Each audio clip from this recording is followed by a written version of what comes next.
Assalomu alaykum. O'rtog'im uyi o'zim uyimda kelgandim.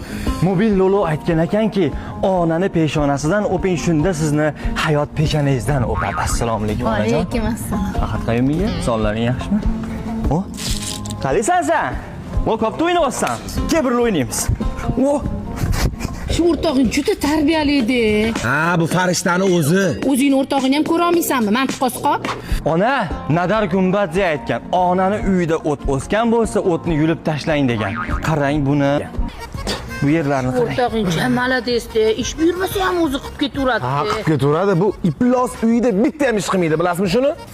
Iching qora qozonni qo'ysa, sani iching bilan 5 ta farq topib bo'lmaydi. Onaginam, qaniydi hamma narsa siz ko'rgandek bo'lsa. O, iflos, maskani yech, farishta niqobingni yech, kuchuk. Ye? Taqdir o'yini. Sigara chakyapsizlarmi? Sen sigara chakyapsanmi? Sizdan ham hidi kelyapti. Sen chakkansan, o'rtog'ingga yuqqan. Ayamga nima deyman? Ayasiga nima deydi bu? Ayamga nima deyman? Men chakmadim. Ey xudo! Mana shunaqa o'rtoqlardan o'zing asra. Asl basharangni och. Basharam shu.